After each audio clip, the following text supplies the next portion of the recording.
जय माता दी। सोमवती अमावस्या के दिन क्या करना चाहिए और अमावस्या के दिन पितरों के लिए क्या करना चाहिए।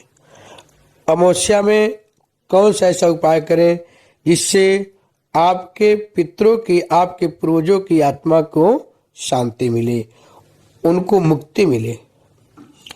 हिंदू धर्म में, जो हिंदू हमारा धर्म होता है, उसमें बताया जाता है, हिंदू धर्म में जब सोमवार के दिन अमावस्या पड़े तो उसको सोमवती अमावस्या के नाम से जाना जाता है। जब मंगलवार के दिन अमावस्या पड़ता है तो उसको भौमवती अमावस्या कहा जाता है।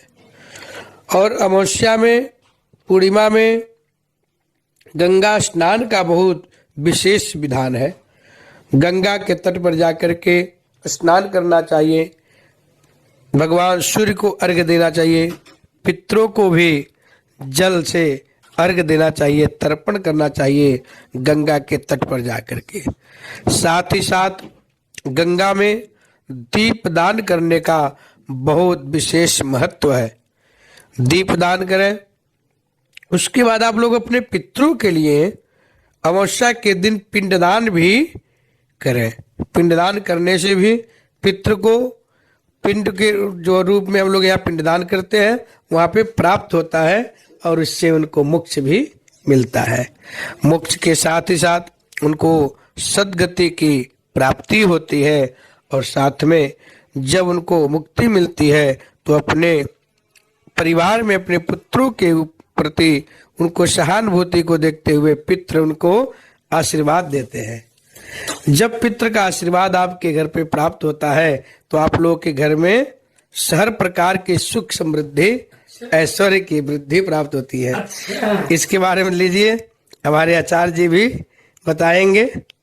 लीजिए, आचार्य जी हमारे बताएं, जो अमावस्या होता है उस दिन पितरों की मोक्ष के लिए हम लोग क्या क्या कर सकते हैं। नमस्कार, मैं आचार्य अभिषेक ओझा आप लोगों का अभिनंदन कर रहा हूं। हमारे धर्म शास्त्रों में हर एक चीज को दो भागों में बांटा गया है, तत्व अतत्व में। जैसे प्लस और माइनस में पूरा संसार विज्ञान चलता है, उसी तरह हमारे यहाँ भी तत्व अतत्व में पूरा सनातन समाहित है। उसी प्रकार पूरे एक वर्ष को दो भागों में बांटा गया है। सृष्टि को पूर्वार्ध उत्तरार्ध दो भागों में बांटा गया है। ठीक उसी प्रकार जैसे साल को दो भागों में बांटा गया, उत्तरार्ध दक्षिणार्ध। मास को दो भागों में बांटा गया है, शुक्ल पक्ष कृष्ण पक्ष। इसी प्रकार हर चीज जो है दो भागों में बांटा गया है। तो देवताओं का दिन जो होता है वो पूर्णिमा लिया गया है और पितरों का दिन अमावस्या लिया गया है। आजकल भौतिक चकाचौंध में कोई भी व्यक्ति न देवताओं के लिए समय दे पा रहा है, न पितरों के लिए दे पा रहा है। खैर, अगर कुछ लोग अभी ऐसे हैं कि थोड़ा सा डर के ही सही, लेकिन मंदिर जाते हैं, पूजा पाठ करते हैं, लेकिन पितरों को भुला देते हैं। शास्त्र में कहा गया है, यत्र पिंडे तत्र ब्रह्मांडे, जो पिंड में है वही ब्रह्मांड में है।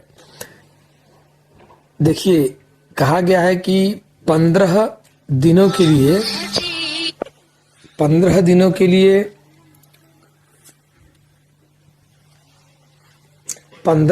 के लिए पितृपक्ष में खोल दिया जाता है दरवाजा। जितने भी पितर होते हैं वह आते हैं, अपने वंशों से यह आशा रखते हैं कि हमारे वंश जो है हमें जल भोजन इत्यादि देंगे। जैसे हनुमान जी को लड्डू पसंद है, गणेश जी को लड्डू पसंद है, गणेश जी को दुर्वा पसंद है, लक्ष्मी जी को धनिया पसंद है, विष्णु जी को दूध पसंद है, शंकर जी को दूध पसंद है, एक लोटा जल पसंद है। उसी प्रकार हमारे पितरों को तिल और जल पसंद है।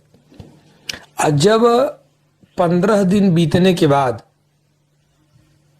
पितृपक्ष, जब कोई व्यक्ति अपने पूर्वजों के निमित्त श्राद्ध दान आदि नहीं करता है, वह जो है पितृ उससे रुष्ट करके, नाराज होकर श्रापित करके चले जाते हैं। और जिस घर में श्राप लगता है, समझिए कि बिना अकारण अकारण ही व्यक्ति का तबीयत खराब होना, अकारण ही आमदनी में कमी आना, बिजनेस व्यापार उनका चौपट हो जाना, शारीरिक रूप से छीड़ होना, अकाल मृत्यु होना, ये सारी चीजें जो है व्यक्ति के जीवन में निरंतर बनने लगती हैं। अगर कोई भी व्यक्ति सर्वप्रथम देवताओं से पहले अपने पूर्वजी की पूजा करे, इसीलिए जब हम लोगों के सनातन में जब वर्ष शुरू होता है तो कृष्ण पक्ष से शुरू होता है, ठीक है। तो पहले अमावस्या पड़ता है, पितरों को करिए, उसके बाद देवताओं का पूजा करिए। विवाह होता है तो विवाह में देवताओं का पूजन होता है, लेकिन उसके पहले पितृ निमंत्रण होता है। पहले पितरों का आशीर्वाद ग्रहण करिए, तब आपका पूजा पाठ लगेगा। अगर आपने पितरों का तिरस्कार किया, पितरों का अनादर किया, पितरों के लिए कुछ नहीं किया, तो आपका पूजा पाठ किया ध्यान सब व्यर्थ है। तो अमावस्या भी कई प्रकार का होता है, तो जिसमें शनि अमावस्या और सोम अमावस्या पूरे वर्ष में सबसे ज्यादा पुण्यदायी माने गए हैं हमारे धर्मशास्त्र के अनुसार। तो अब की सोमवती अमावस्या पड़ रहा है, जिसके कारण अगर किसी भी व्यक्ति को अगर कुछ ऐसी समस्याएं हैं तो अपने पितरों के निमित्त बड़ा से बड़ा और छोटा से छोटा कार्य कर सकता है। याद रखिएगा, बड़ा कार्य में ऐसे है कि आपने अपने पूर्वजों के निमित्त त्रिपिंडी श्राद्ध आदि कर दिया, नारायण बलि इत्यादि कर दिया। अगर परिवार में अकाल मृत्यु हुआ हो, उससे थोड़ा छोटा सा आए तो एकोदिष्ट श्राद्ध कर दिया, उससे छोटा सा आए तो नित्य नैमित्तिक श्राद्ध कर दिया, उससे छोटा सा आए तो केवल पिंडदान आदि न करके जो है ब्राह्मण भोजन ही करवा दिया, गौ के लिए, कौवे के लिए, पक्षियों के लिए भोजन इत्यादि का प्रबंध कर दिया। उससे भी छोटा है तो थोड़ा मंदिर में दान दे दिया, उससे भी छोटा है तो थोड़ा तिल और जल जो है मिला करके सूर्योदय समय पूर्वजों के निमित्त जो है 3 बार पिता का नाम लेके, 3 बार बाबा का नाम लेके, 3 बार पर बाबा का नाम लेके, 3 बार माता जी का नाम लेके, फिर 3 बार दादी का नाम लेके, 3 बार पर दादी का नाम लेकर के जल दे दिया दक्षिण मुंह होकर के। जिनका नाम न याद हो उनको अमुक नाम से दिया जा सकता है।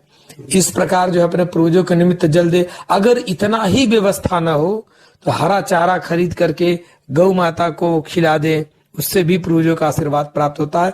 अगर इतना भी न हो पाए तो सुबह प्रातः काल उठ करके और दक्षिणाभिमुख होकर के दोनों हाथ ऊपर उठा करके अपने पितरों से क्षमा मांगे कि हमारे पास इतना नहीं है, फिर भी जो है हमारे मन में यह प्रेम है कि हम आपका करें, लेकिन सामर्थ्य नहीं होने के कारण हमको ऐसा सामर्थ्यवान बनाइए कि हम जो है आप लोगों का पूजा तर्पण कर सके। केवल हाथ उठा देने मात्र से जो है पितर क्षमा करते हैं, लेकिन यह विशेष ध्यान देना चाहिए कि कौन हाथ उठाने के योग्य है और कौन श्राद्ध कराने के योग्य है।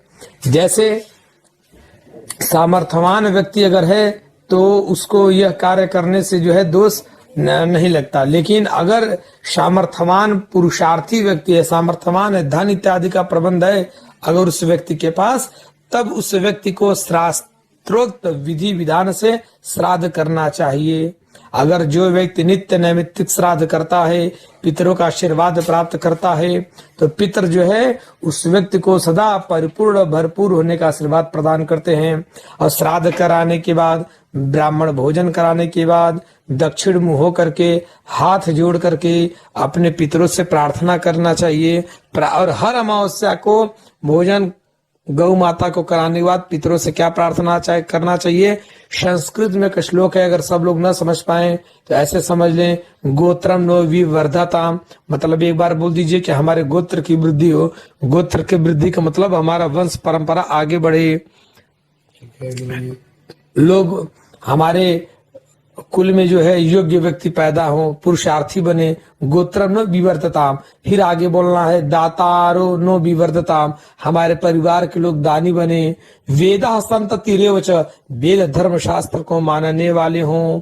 श्रद्धा चनमो व्यग महोदयम चनो अस्तु, हमारे परिवार के लोग श्रद्धावान बने, बहुत देने वाले बने। अन्नम चनो बहु भवेद तिथिस्तलभे मई, हमारे परिवार में कभी किसी प्रकार के अन्न की कमी न हो।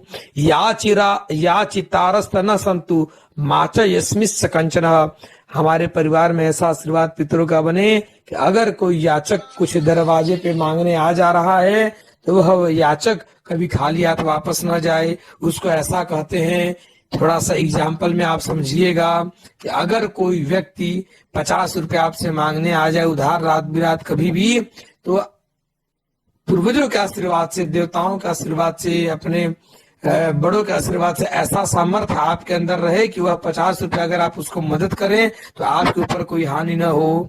कोई कुछ भी मांगने आ जाए तो वह चीज पहले आपके घर में परिपूर्ण हो। कभी भी कोई याचक दरवाजे से खाली हाथ न जाए। याचितार सन संतु मास यस्मिस कंचना एता सत्या आशीष संतु। इसी प्रकार का आशीर्वाद आपके पूर्वजों द्वारा आपको मिले। यह सारे विधि विधान करने का सबसे बढ़िया, सबसे सुयोग्य, जो सालों साल, 2 साल 3 साल में भी एक बार आता है, कभी कभी 6 महीने में भी आता है, लेकिन कई वर्ष के अंतराल पे सोमवती अमावस्या का संगम होता है। और अब की जो है वर्ष के आखिरी दिन 30 दिसंबर को सोमवती अमावस्या है। इस दिन इतना बढ़िया योग में लाभ लेना न चुके। अगर इस अमावस्या से संबंधित कोई भी जानकारी आपको चाहिए तो कमेंट बॉक्स में आप लोग कमेंट करें, और जो भी आपको मन में संदेह होगा उसका भरपूर निदान किया जाएगा। जय श्री राम, हर हर महादेव।